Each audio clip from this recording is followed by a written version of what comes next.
आणि ज्या ज्या गोष्टी सांगितल्या त्या इतक्या नाजूक आहेत आणि इतक्या म्हणजे मनाला वेदना देणार आहे की त्या मी तुमच्या सगळ्यांच्या समोर विशद पण करू शकतो. जो चव्हाण ज्यांनी त्यांना रिव्हॉल्वर दाखवलं तो त्यालाही ताबडतोब पकडण्याच्या करता आता मी सीपीला इथनच फोन लावलेला होता, तिथं टीम वाढवायला सांगितल्या आणि त्याचं पण डोकं ह्याच्यामध्ये बऱ्यापैकी चाललेलं दिसतंय. ते मित्रपरिवार दिसतंय, वेगळे वेगळे काही गोष्टी अशा आहेत की तिथं बोलू शकत नाही, परंतु त्यांचे लांगे बांधे. त्यांनी पण एका मुलीला डिवोर्स दिलेला आहे. आता कुटुंबियांशी बोललो, माझी मीडियाला हात जोडून विनंती आहे, तुमच्या माझ्या घरातली जर केस असती तर इतकं आपण चव्हाट्यावरती आणली नसती.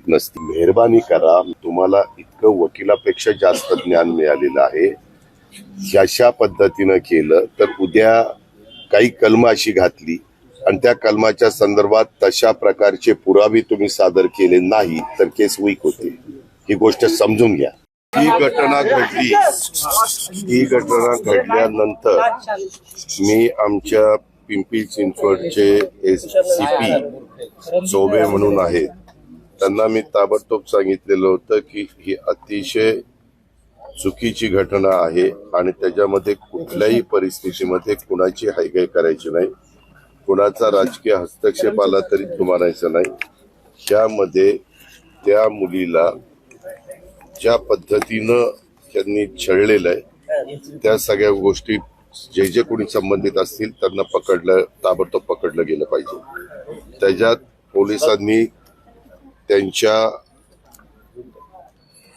म्हणजे सासूला, वैष्णवीच्या सासूला, वैष्णवीच्या नंदेला, वैष्णवीच्या एका दिराला, नवऱ्याला, या सगळ्यांना पकडल्यानंतर त्यांचे सासरे आणि एक दीर हे सापडत नव्हते. मी सतत आमच्या सीपींशी संपर्कामध्ये होतो. मला काही कार्यकर्त्यांनी इथं अनिलराव कसपटे जे वैष्णवीचे वडील आहेत त्यांच्याकडे येऊन त्यांच्याबरोबर पण संभाषण करून दिलं. त्यावेळेस मी बाहेरगावी होतो. मी त्यांना सांगितलं की मी कोल्हापूरहून संध्याकाळी आज येणार आहे, मी आल्यावर तुम्हाला भेटायला येतो. तुम्ही मनमोकळेपणाने तुम्ही असाल, तुमचे मिसेस असतील किंवा तुमच्या घरातले जे कोणी सहकारी असतील त्यांनी मला स्पष्टपणे काही गोष्टी सांगाव्यात. येताना मी सीपींना पण सांगतो तिथे यायला, जे तपास करतायत त्यांनाही तिथं बोलवतो.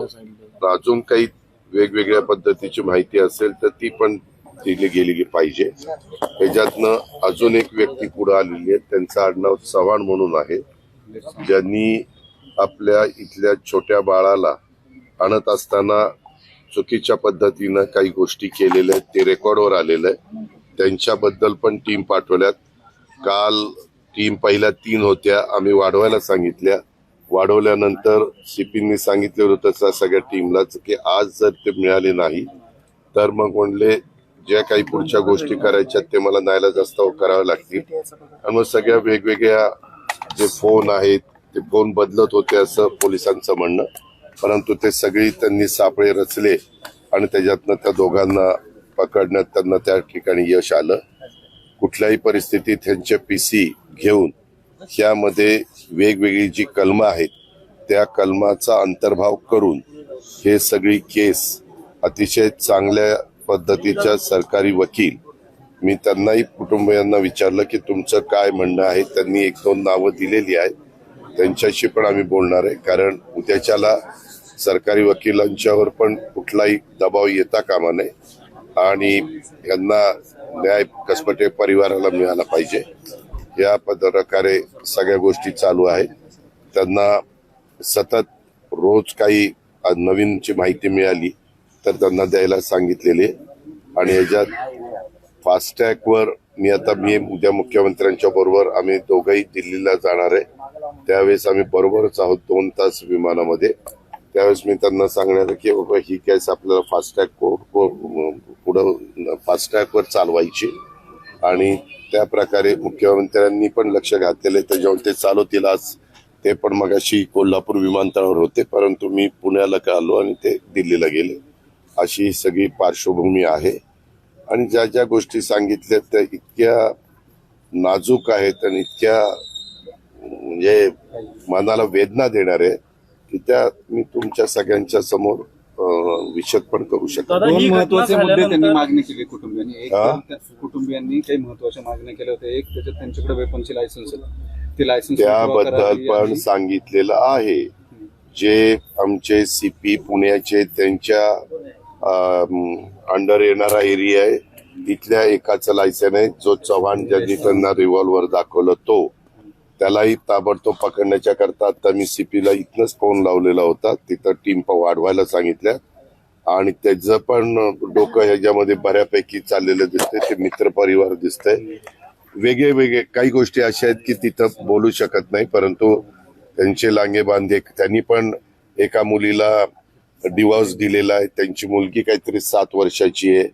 आता यांच्या परिवारामध्ये वैष्णवीची मोठी जाऊ ही पण तिच्या घरी माहेरी गेलेली आईकडं. तिनं पण मीडियाच्या अनेक चॅनलला कशा कशा पद्धतीनं ही लोक छळत होती हे सांगितलेलं आहे. त्याच्यावर ह्या सगळ्या गोष्टीचं रेकॉर्ड वर घेऊन ह्यामध्ये पोलीस यंत्रणा अतिशय बारकाईनं सगळ्या गोष्टीचा उल्लेख करून ती केस इतकी स्ट्रॉंग करायचा प्रयत्न करते की जेणेकरून ह्यांना सर्वांनाच अतिशय कडक अशा प्रकारची शिक्षा झाली. पोलिसांवर मोठी टीका होती पिंपरी चिंचवड पोलिसांवरती. 8 दिवस लागले या आरोपींना पकडायला. मयुरीच्या केसमध्ये जवळपास 240 दिवस उलटून गेले, जिने 2024 मध्ये केस केली होती 11व्या महिन्यामध्ये. आता चार्जशीट दाखल करायला 90 दिवसांचा कालावधी असतो, त्याच्यात तिप्पट कालावधी गेलाय तरी त्याच्यामध्ये दोषारोप पत्र गेलेले नाही, बी समरी गेलेली नाही. अशा पद्धतीनं पिंपरी चिंचवड पोलीस काम करतात. 8 दिवसांनी हे आरोपी पकडले.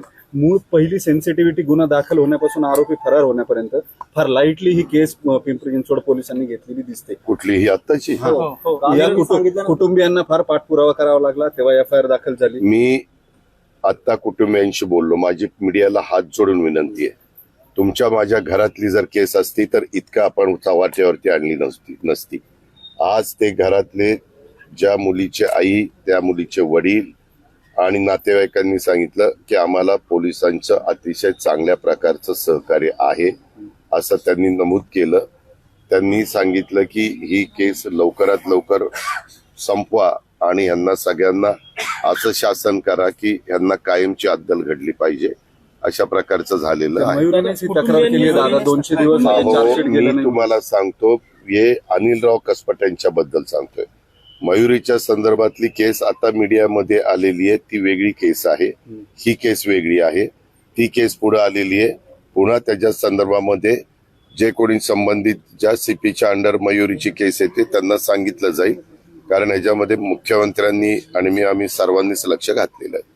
दादा, हे प्रकरण झाल्यानंतर जी हगवण्यांची मोठी सून आहे तिने मोठे गौप्यस्फोट केलेले आहेत की पोलिसांनी 8 तास रक्तबंबाळ परिस्थिती तक्रार करायला घेतली तर तक्रार देखील नोंदवून घेतली नव्हती. आणि आता हे जर असं झालेलं असेल त्याची शहानिशा केली जाईल आणि ह्याच्यामध्ये जर कोणी पोलीस दोषी असतील, ऑफिसर दोषी असतील तर त्यांच्यावर पण कारवाई केली. खुनाचा गुन्हा दाखल करावा म्हणून मागणी केली. प्रमुख सौम्य कलम दाखल झालेत, कडक कलम दाखल केले असं मागणी कुटुंबाची. तुम्ही मेहरबानी करा मीडियावाल्यांनो, तुम्हाला इतकं वकिलापेक्षा जास्त ज्ञान मिळालेलं आहे. अशा पद्धतीनं केलं तर उद्या काही कलम अशी घातली आणि त्या कलमाच्या संदर्भात तशा प्रकारचे पुरावे तुम्ही सादर केले नाही तर केस वीक होते. ही गोष्ट समजून घ्या. आपल्याला ही केस कशी स्ट्रॉंग राहील ते त्या ठिकाणी बघायचंय. आणि मधल्या काळामध्ये अशा प्रकारे काही घरातले लोक नवीन लग्न झालेल्या मुलींना, विशेषतः त्या घरातले सासरे असतील, सासू असतील, नणंद असेल, नवरा असेल, दीर असेल, हे छळतात. अशा काही गोष्टी पुढे आल्यानंतर वेगवेगळे कायद्यामध्ये दुरुस्ती पण केलेली आहे. पहिले तर कायदे आहेतच, परंतु त्याच्यामध्ये काही नवीन पण त्याच्यामध्ये अंतर्भाव केलाय. उदाहरण जर सांगायचं झालं तर 3चा 5 हे भारतीय दंडविधान संहिता कलम, त्याच्यामध्ये 304चा ब, ह्याच्यामध्ये देखील तुम्ही जर खोलात गेला तर हे भारतीय दंडविधान पण अतिशय महत्वाचं आहे.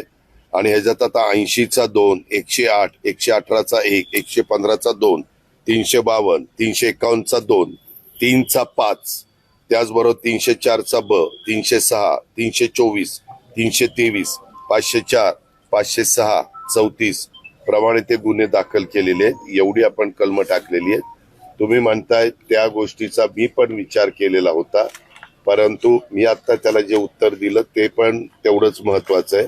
कारण शेवटी कोर्टापुढं केस जाती त्यावेळेस आपण आपल्यातला चांगल्यातला चांगला वकील आम्ही लावणार, परंतु ती समोरचे पण लोक त्याच पद्धतीनं प्रयत्न करणार.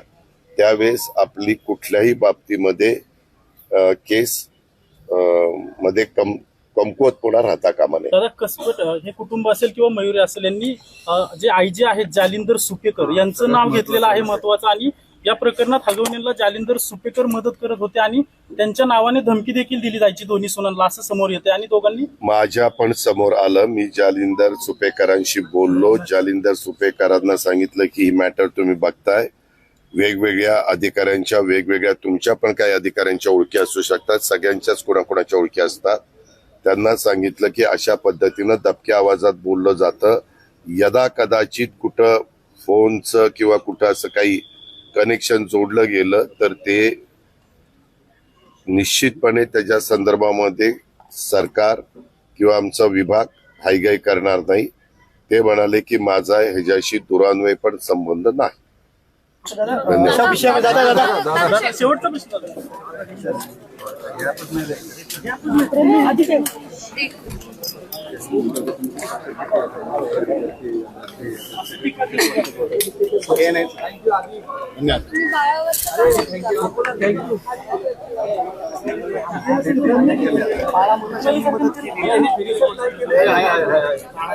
आम्ही घुमून गेलो.